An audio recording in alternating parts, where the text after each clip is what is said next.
Hello नमस्कार दोस्त, आप लोग कैसे हैं। आशा करता हूँ आप लोग ठीक होंगे। कॉन्सेप्ट किंग चैनल पर आप लोग का स्वागत है। आज मैं मानव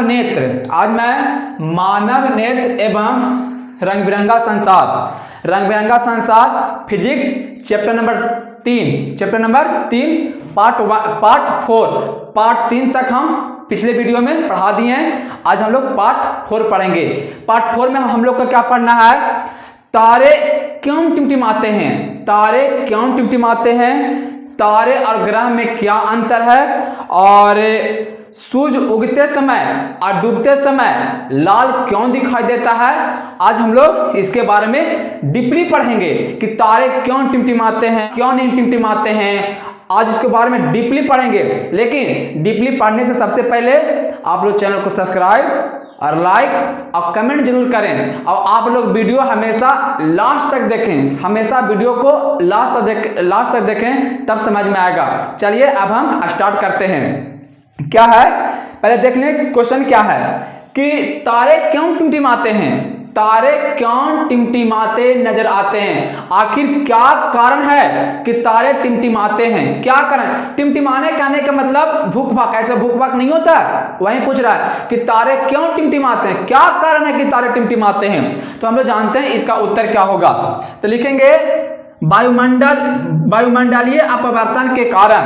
क्यों, क्योंकि तारे किसके कारण टिमटिमाते हैं, वायुमंडलीय अपवर्तन के कारण। तो लिखेंगे वायुमंडलीय अपवर्तन के कारण तारे टिमटिमाते नजर आते हैं।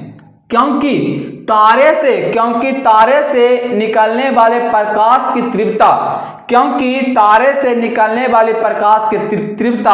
कभी बढ़ती है तो कभी घटती है, जिसके कारण कभी धुंधला तो कभी चमकीला दिखाई देता है। इस तरह की क्रिया बार बार धुंधला या चमकीला दिखाई देना तारों का टिमटिमाना कहलाता है। जैसे अब आप लोग समझे फिगर से, मेन समझे फिगर क्या है इसका। जैसे ये मान के चलें क्या है, अर्थ है, क्या है ये, क्या हुआ, अर्थ हुआ, ये हो गया पृथ्वी। ये मान के चलें क्या है, पृथ्वी है, क्या है, पृथ्वी, यानी ये हो गया पृथ्वी के ऊपर कई सारा परत होता है, यानी वायुमंडल है, एक कई सारा परत होता है। 1 2 3 4 और एक 5 है ना, 4 1 5। सब पर यानी कि वायुमंडल में टेम्परेचर क्या होता है, अलग अलग होता है। मान के चलिए यहाँ पर है 100 डिग्री सेंटीग्रेड, कितना है 100 डिग्री सेंटीग्रेड।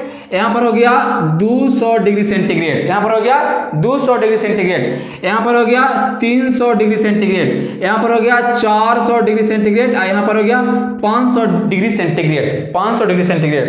इसको हम बोलेंगे क्षोभ मंडल। कौन मंडल, क्षोभ मंडल, इसको हम बोलते हैं क्षोभ मंडल।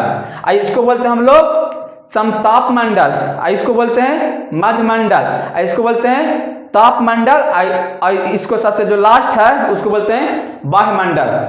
अब बताएं, मान के चलिए यहाँ पर कोई तारा है, ये तारा हुआ, तो तारा से निकलने वाली प्रकाश की किरण, मान के चलिए तारा है, तो तारा से प्रकाश की किरण आया, ये तारा हुआ, तो तारा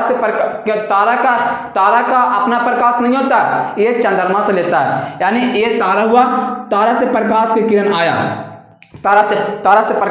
आया, तो टेम्परेचर सब जगह अलग अलग है कि नहीं, टेम्परेचर सब जगह अलग अलग है। तो जब तारा के प्रकाश वायुमंडल में प्रवेश करेगा तो इसका तीव्रता यानी इसका वेग घटेगा कि नहीं, घटेगा ना। अरे इसका वेग घटेगा या बढ़ेगा ना, कि नहीं बढ़ेगा।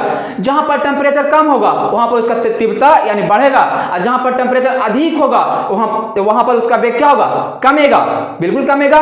तो अब हो गया आंसर, बस हो गया आंसर। अब क्या है, तारे क्यों टिमटिमाते हैं, तो क्या बोलेंगे, तारे वायुमंडलीय अपवर्तन के कारण टिमटिमाते हैं। क्योंकि तारे से प्रकाश कहां से निकलेगा, तारा से, क्योंकि क्योंकि तारा से निकलने वाली प्रकाश की किरण, क्योंकि तारा से निकलने वाली प्रकाश की किरण की तीव्रता कभी बढ़ती है तो कभी घटती है, कभी बढ़ती है तो कभी घटती है, जिसके कारण क्या होगा, तारे धुंधला या चमकीला दिखाई देता है, तारा धुंधला या चमकीला दिखाई देता है। इस तरह की क्रिया बार बार होने की क्रिया को तारा का टिमटिमाना कहलाता है। यानी कि सिंपल था कि तारा क्यों टिमटिमाता है, तो हम लोग बोलेंगे तारा वायुमंडलीय अपवर्तन के कारण टिमटिमाते हैं, क्योंकि तारा से निकलने वाली प्रकाश की किरण का तीव्रता कभी बढ़ेगा तो कभी घटेगा, जिसके कारण कभी धुंधला तो कभी चमकीला दिखाई देता है। इस तरह की क्रिया बार बार न होगा कि एक बार होगा, यानी कि इस तरह की क्रिया बार बार धुंधला या चमकीला दिखाई देना तारों का टिमटिमाना कहलाता है। अब हम लोग आगे चलते हैं, हम लोग का आगे पढ़ना है तारा एवं ग्रह में क्या अंतर है, तारा और ग्रह में क्या अंतर है। तो लिखेंगे, एक साइड लिखेंगे तारा, और एक साइड क्या लिखेंगे, ग्रह। तो सबसे पहले तारा टिमटिमाते नजर आते हैं और ग्रह नहीं टिमटिमाते। अरे ये तो सिंपल है, तारा हम लोग जब हम लोग बच्चे थे, अभी तो बच्चे हैं, अभी का जमाना हो गया, अभी तो बच्चे, जब हम लोग छत पे सोते थे ना, तो तारा टिमटिमाते नजर आता था, यानी तारा टिमटिमाते नजर आते हैं और ग्रह नहीं टिमटिमाते हैं। हो गया, आगे चलते हैं। तारे की संख्या अनंत है ना, तारा को हम लोग गिन सकते हैं, नहीं गिन सकते हैं, यानी कि तारा की संख्या अनंत होता है, लेकिन ग्रह की संख्या 9 होता है। आगे चलेंगे, तारा पृथ्वी के चारों ओर चक्कर नहीं लगाता, लेकिन ग्रह पृथ्वी के चारों ओर चक्कर लगाता है। अंतर हो गया। ये सब क्वेश्चन हमेशा पूछेगा 2 नंबर में, मात्र 2 नंबर में पूछेगा कि तारा और ग्रह में क्या अंतर है। तो पहला क्या बोलेंगे, तारा टिमटिमाते नजर आते हैं और ग्रह नहीं टिमटिमाते हैं, पहला खत्म।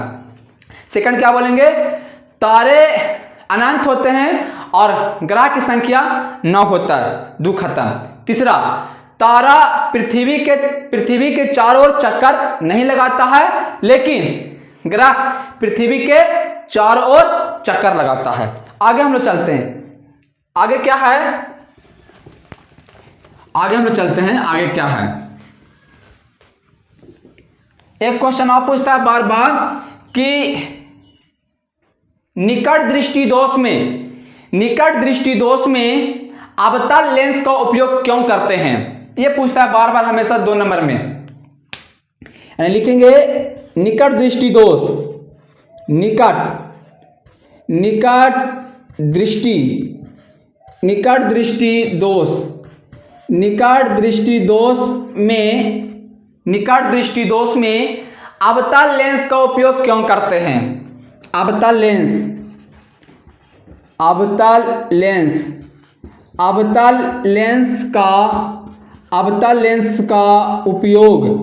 अवतल लेंस का उपयोग क्यों करते हैं।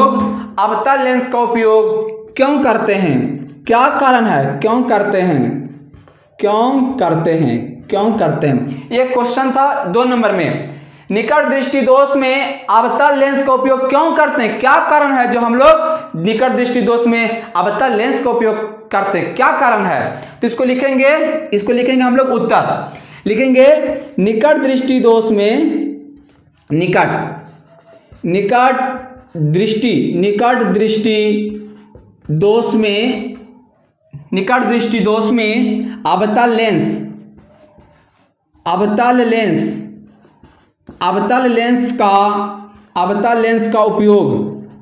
अवतल लेंस का उपयोग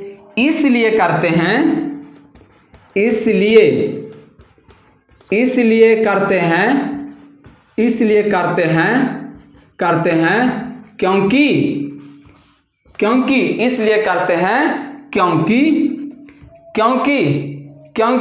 यह प्रकाश को फैला देता है,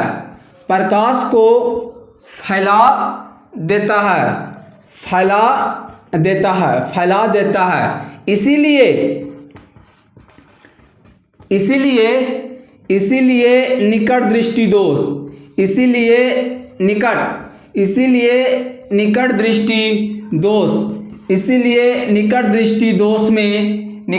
दोष में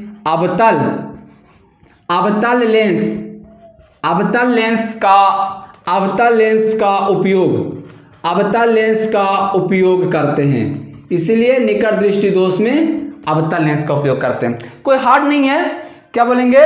निकट दृष्टि दोष में आखिर हम लोग अवतल लेंस का उपयोग क्यों करते हैं? तो बोलेंगे निकट दृष्टि दोष में अवतल लेंस का उपयोग इसलिए करते हैं क्योंकि यह प्रकाश को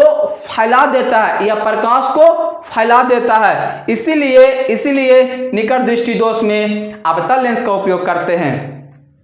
बस 3 नंबर आज क्वेश्चन क्या हुआ? 3 गो। एक था तारे का टिमटिमाना, एक था तारे और ग्रह में अंतर, और एक था निकट दृष्टि